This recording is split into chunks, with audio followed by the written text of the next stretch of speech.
Oke, bismillahirrahmanirrahim. Assalamualaikum warahmatullahi wabarakatuh. Halo, konsumen benar-benar Anda berada kembali lagi berjumpa bersama Bang Aril Baki gitu ya.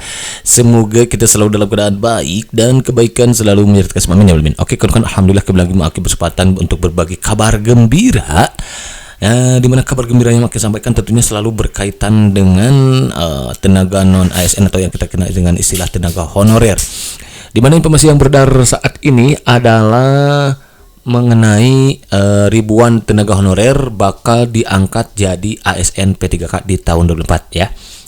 Jadi saat ini sudah beredar informasi bahwa katanya ribuan tenaga honorer bakal diangkat jadi ASN P3K di tahun 2024. Basisnya mereka yang terdata di database BKN. Ini dia. Seperti apa informasi lengkapnya? Mari kita simak videonya sampai akhir agar kita tidak misunderstanding dengan segala informasi yang beredar di alam jagat raya ini. Baik untuk satu ketik kopi gitu kan.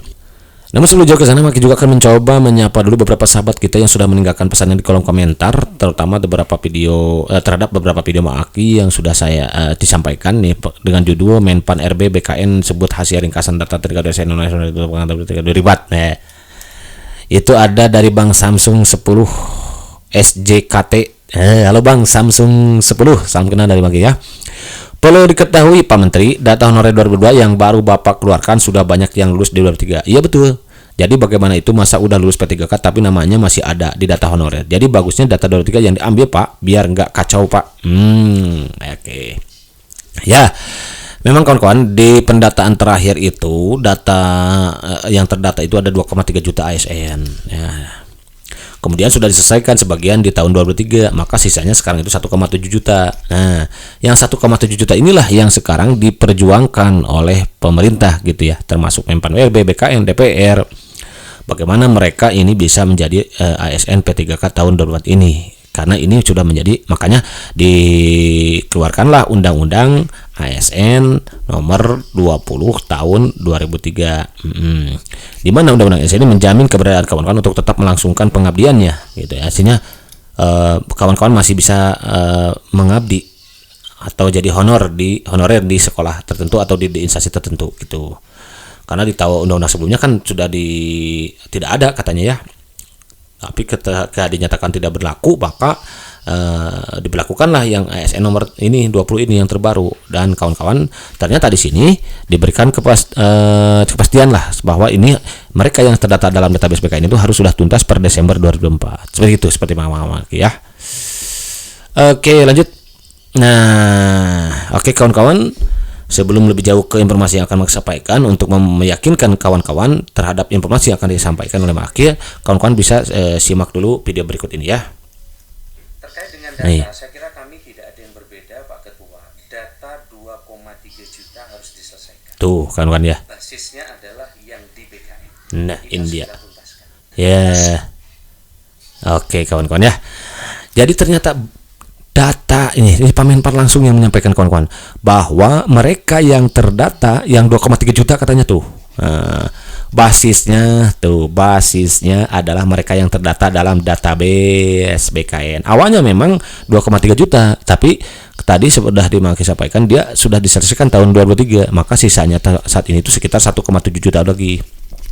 Namun di tengah jalan katanya ada temuan juga bahwa mereka yang ternyata dimasukkan ke dalam database BKN juga mereka yang tidak memenuhi kriteria yang diinginkan ya. Ada mungkin honorer yang baru mengabdi beberapa tahun ya, misalkan 5 hari itu dimasukkan ke sini gitu ya. Maka ini ada syarat tertentu. Di video sebelumnya Maki sudah sampaikan ya, mereka yang diselesaikan 1,1 juta itu adalah mereka yang lolos verifikasi dan validasi. Ada syaratnya, 1 lolos verifikasi, kedua validasi. Kenapa? Karena ternyata ada mungkin beberapa kawan-kawan yang memasukkan datanya yang tidak sesuai dengan kriteria yang Menpan RB inginkan gitu. Jadi mereka yang baru honor 1 hari 2 hari dimasukkan gitu ya, karena iseng mungkin ya dimasukkan aja. Akhirnya ternyata banyak temuan gitu di sana. Ini disampaikan langsung oleh Pak Menpan RB ini pada saat raker dengan DPR RI ya, dan juga Kepala BKN waktu itu disampaikan bahwa mereka yang benar-benar terdata dalam database dan memenuhi syarat dan nanti sudah lolos verifikasi dan validasi adalah berkesempatan dan berpeluang besar untuk diselesaikan menjadi ASN P3K tahun 2024 ini. Begitu kan kawan? Ini kabar gembira nih ya. Lanjut.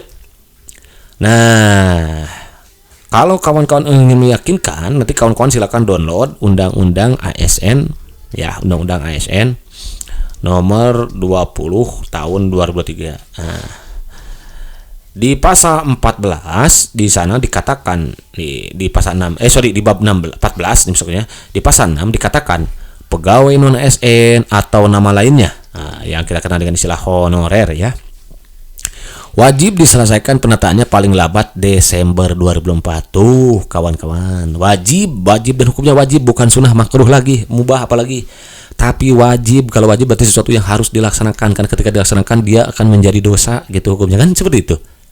Dan sejak undang-undang ini mulai berlaku, di instansi pemerintah dilarang mengangkat pegawai non ASN atau nama lainnya selain pegawai ASN. Jadi nggak boleh ngerekrut honorer lagi kawan-kawan. Makanya dari dulu sebetulnya sih udah dilarang, tapi banyak oknum-oknum yang nakal nih, akhirnya dimasukkan. Makanya ditemukanlah di 1,7 juta ASN ini yang terdata dalam database BKN, beberapa di antaranya ada yang tidak memenuhi kriteria. Mungkin ya mereka yang baru masuk dimasukkan gitu dia kawan-kawan ya.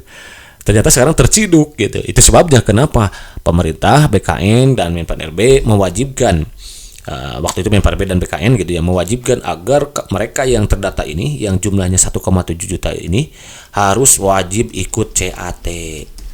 Tujuannya untuk apa? Walaupun karena sebelumnya ada desakan dari DPR, tolonglah katanya untuk mereka yang mengabdi lebih dari 5 tahun gak usah tes lagi, udahlah loskan aja di P3K. Tapi Pak Menpan RB waktu itu menegaskan tes CAT yang dimaksud di sini adalah formalitas, semua akan mengantongi NIP katanya. Nah, seperti itu. Kenapa? Karena sifatnya CAT di sini adalah untuk memastikan bahwa kawan-kawan masih ada gitu.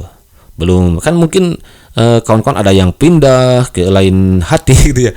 Ada yang pindah ke mana misalkan, ada yang sudah bagaimana gitu. Nah, makanya diwajibkan ikut CAT adalah sekaligus melakukan pendataan ulang. Apakah benar nih yang ini 1,7 juta?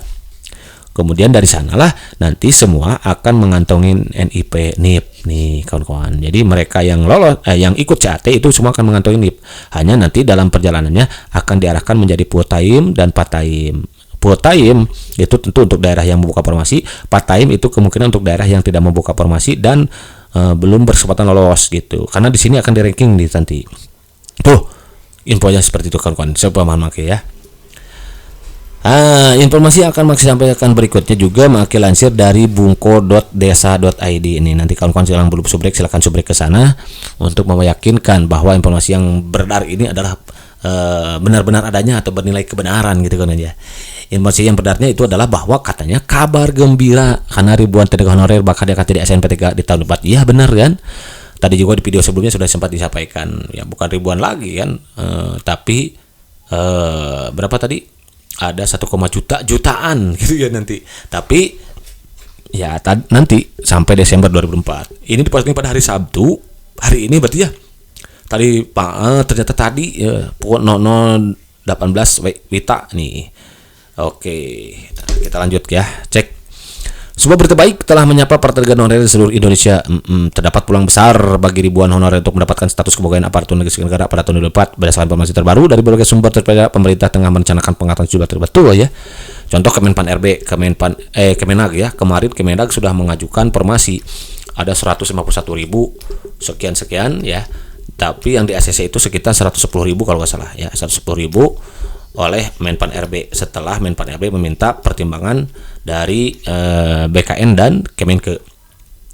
Nah, di antara formasi yang diberikan ini nanti ya kuotanya ini diperuntukkan untuk PNS dan ternyata ada P3K juga. Nah, ini berita gembira untuk kawan-kawan yang mengabdi di lingkungan Kementerian Agama. Nah, karena sudah di ACC itu formasinya. Formasi yang diusulkannya sudah di ACC oleh Menpan RB. Bahkan dikatakan oleh Pak Menpan RB sepanjang sejarah ini adalah formasi yang terbesar katanya ya, dan belum tentu nanti ke depan akan mendapatkan formasi sebanyak ini. Begitu. Nah, gitu. Di antaranya ini formasi sebelum ini dibagi-bagi lagi, ada pusat berapa, untuk daerah berapa. Bahkan direncanakan juga untuk pusat CPNS atau P3K itu yang pusat itu akan dilakukan secara serentak katanya, CPNS dan P3K-nya gitu. Lanjut.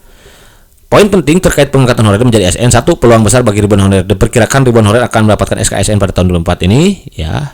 Yang kedua, prioritas akan diberikan kepada honorer yang telah lama mengabdi dan menunjukkan kerja baik. Memang sih dari awal-awal juga Maki sering menyampaikan bahwa ada mungkin di antara tenaga honorer ASN nanti yang akan menjadi prioritas dalam penyelesaian tenaga honorer ASN karena jumlahnya banyak, itu 1,1 juta. Ada jumlahnya kan ada 1 juta. Dengan prinsip keadilan tentunya, maka akan kemungkinan diadakan prioritas, dan prioritas ini dari awal juga sudah banyak disampaikan ya. Satu diantaranya adalah mereka yang masa kerjanya lebih dari 5 tahun. Kedua, mereka yang usianya mendekati pensiun. Dan ketiga, ini akan dilihat dari kinerjanya gitu kawan-kawan. Tapi ini juga masih dalam bentuk rancangan ya kawan-kawan, karena nanti kepastiannya itu akan kita yakini ketika PP turunan dari Undang-Undang ASN nomor 20 tahun 2023 ini diluncurkan dan direncanakan akhir April ini katanya. Nah, ini dia yang akan menjadi prioritas, termasuk mungkin nanti lain sebagainya. Nah, kinerja ini ada juga di beberapa informasi akhir-akhir ini bahwa kinerja yang prioritas kinerja ini digunakan ketika dari part time menuju full time.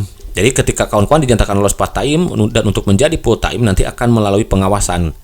Kalau menunjukkan kinerja yang baik, maka kawan-kawan nanti auto langsung jadi full time. Seperti itu skemanya nanti. Tapi ini belum jelas sih ya. Tapi untuk kebenarannya nanti kita tunggu PP manajemen ASN itu nanti, PP turunan dari Undang-Undang ASN nomor 20 tahun 2023 itulah yang akan mengatur sedemikian rupa bagaimana mekanisme penyelesaian tenaga ASN ini tahun 2004 ini per Desember 2004 ya maksudnya. Lanjut. Persyaratannya, ini persyaratan yang sepenuhnya kawan-kawan, usia 18 tahun, maksimal 35 tahun untuk PNS ya. Pendidikan minimal SMA sederajat, ini sebetulnya kalau untuk honorer dibolehkan dari SD ya, dibuka sekarang. Nah, tapi untuk CPNS ya memang beberapa kementerian ada yang membuka formasi dari lulusan SMA. Sehat jasmani dan rohani, nih harus sehat kawan-kawan, bebas dari narkoba, tidak pernah dihukum, telah bekerja minimal 1 tahun sebagai honorer per Desember 30 September 2001 kalau nggak salah seperti itu.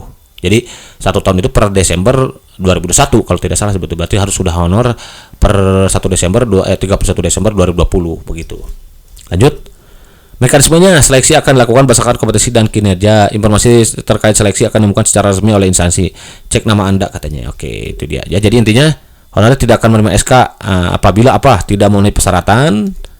Oke, tidak mengikuti seleksi secara resmi itu.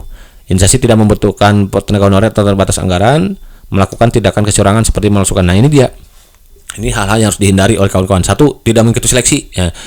Karena CAT yang nanti akan dibuka itu akan diselenggarakan oleh pemerintah itu sifatnya wajib, maka kawan-kawan wajib ikut serta di sini dalam seleksi ini.